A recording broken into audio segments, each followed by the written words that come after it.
Welcome to Lesson 14. This is on social promotion. Let's look at 3 videos before we begin our discussion. The first video does a good job of defining social promotion. The second and third are a parody of a Larry King TV interview. These are actually 2 different videos on YouTube. The interviewer is Stan King and the guest is Paula Slake, a supposed advocate for social promotion. The discussion looks at both sides of the issue, but she is often stumped by Stan.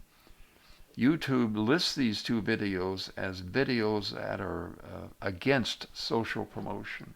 Social promotion is the practice of promoting a student, usually a general education student, rather than a special education student, to the next grade after the current school year, regardless of when or whether they didn't learn the necessary materials or they are often absent, in order to keep them with their peers by age, that being the intended social grouping.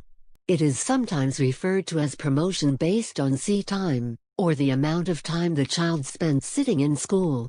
This is based on the requirements on how to enroll for kindergarten, normally at 4 or 5 years old, 5 or 6 years old for first graders at the beginning of the school year, so a student can graduate from the high school level at either 17 or 18 years old and before the student's 19th birthday. Advocates of social promotion argue that promotion is done in order not to harm the students or their classmates' self-esteem, to encourage socialization by age together with their age cohort, to facilitate student involvement in sports teams, or to promote a student who is weak in one subject on the basis of strength in the other areas. Welcome to the Stan King Show. Our guest tonight is Paula Slake. She is a public advocate for social promotion in the public schools. Her paper titled, "For Social Promotion," can be found in the link on this site. Paula, welcome. Thank you, Stan. So Paula, what is social promotion, and how is it practiced in the public schools? Well, Stan, the practice of social promotion was started in the 1930s as a response to the more traditional practice of grade retention for failing students.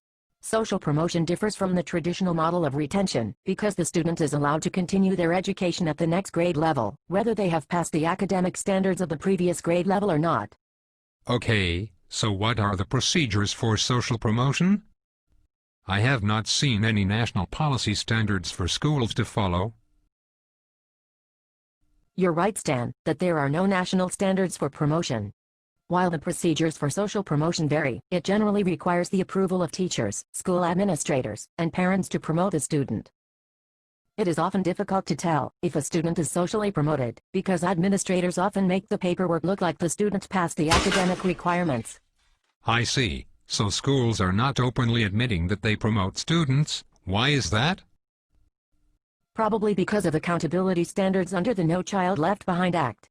Also, school administrators do not like to admit that they socially promote students that have failed their academic areas. The taxpayers do not want to hear that a student was socially promoted when they failed their academics. The taxpayers don't realize that there may be other reasons to promote a student beside academics. But is socially promoting students in the best interest of the school then? Financially, it is more cost-effective to keep the student with their peers than to just repeat the grade. Think about it. Does repeating a grade with the same teachers that failed a student in the first place make any sense? That is paying for failure twice. While that is true, are we not passing the buck? With social promotion, are we not sending the student onto a grade that they are not prepared for? Maybe, but a change in academic setting may also help a struggling student. And what about the teacher that has to work with a promoted student? How do you mean? Won't the teacher have to catch the promoted student up to par and teach the rest of their class? Bear in mind that classes today average 30 students. That would make life interesting in the class. You have to admit, it's not fair to the teachers and other classmates. The teacher should be able to teach one class of students at the same grade level, not one class with 2 different grade levels. That would make sense. I guess it can be passing the buck to the next grade level teacher. And I suppose that would create further issues that the students and administration will have to look at. Now, Paula, in your report, you stated that social promotion benefits students that fail high-stakes tests. Yes. But how is it a good thing to promote a student that fails such an important test?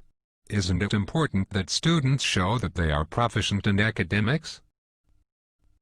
Yes, it is important, Stan, but one test should not be used against the student for such an important matter like going on to the next grade.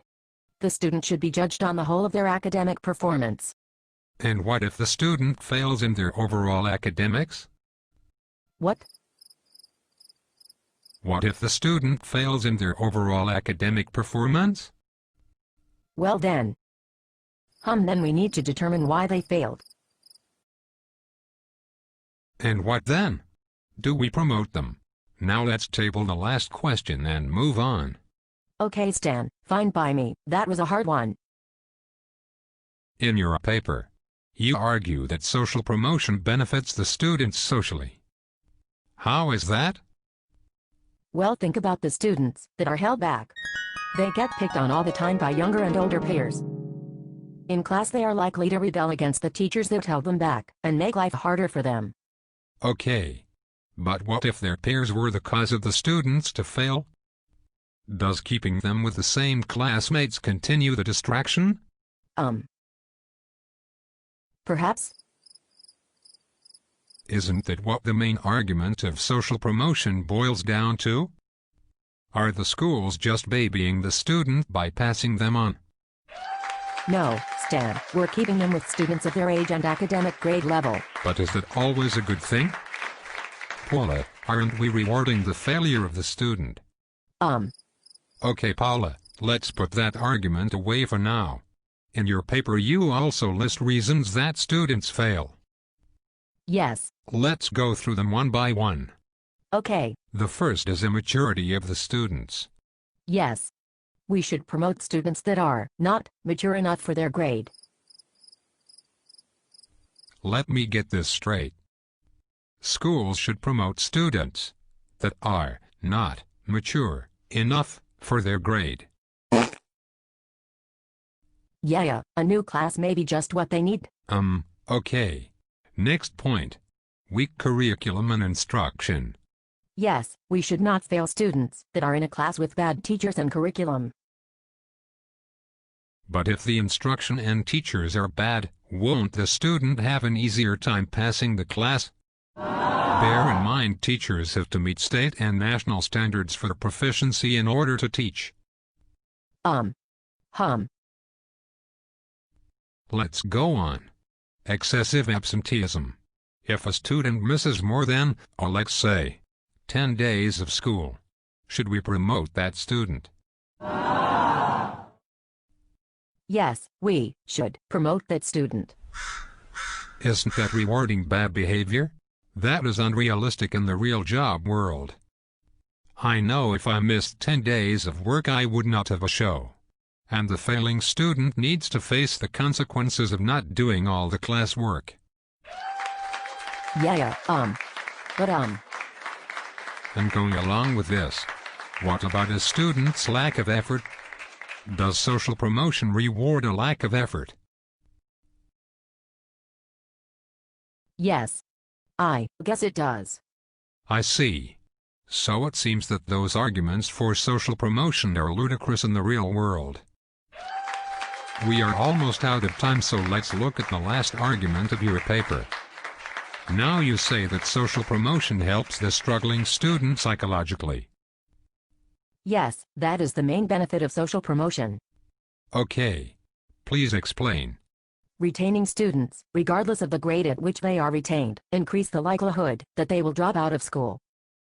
Students held back are resentful and defiant of teachers in the class they repeat. In class, the retained student may be looked up to by their younger peers, but they are also open to ridicule by them.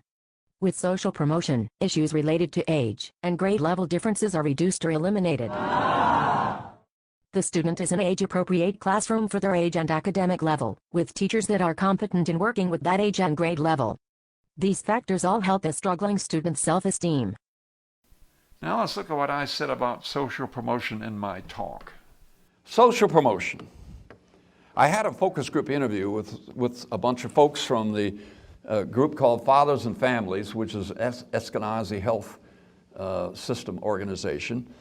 And they just happened to all be black because I talked to the leader of the thing about how are black attitudes about education. And we had a focus group interview, and one of the questions was, how do you feel about social promotion? And they, what's that? So I had a guy that was running the meeting, and he explained to him what social promotion was, where you advance a child even though they are not competent in the skills they should have learned in the 3rd grade, you move them on to the 4th grade. And once they heard that, they just rebelled against it. Absolutely not. You cannot advance those kids unless they're ready. So social promotion, you got somebody that's going to leave the 3rd grade, they can't read at anywhere close to 3rd grade level, and you promote them, and what happens? Go back to the intrinsic picture. Their competency does not grow. The red thing on the one end, their competency doesn't grow. Their intrinsic motivation dies, and they die on the vine. And they're in class, they know they're lost, and some of them quit. Very few of them graduate. So that's why intrinsic motivation, if you don't keep the competency level up, they're not going to want to stay in school because, they can compete if you do. So it's all laid out for us. What position should we take? Here's my opinion. Socialization is important, and I hate to see a child pulled out of class, but in my value system, learning to read is an essential skill, a skill that has payback for the rest of their lives. There is a stigma of being held back, but not being able to read is huge. This will be a lifelong stigma. Here's the answer, my answer.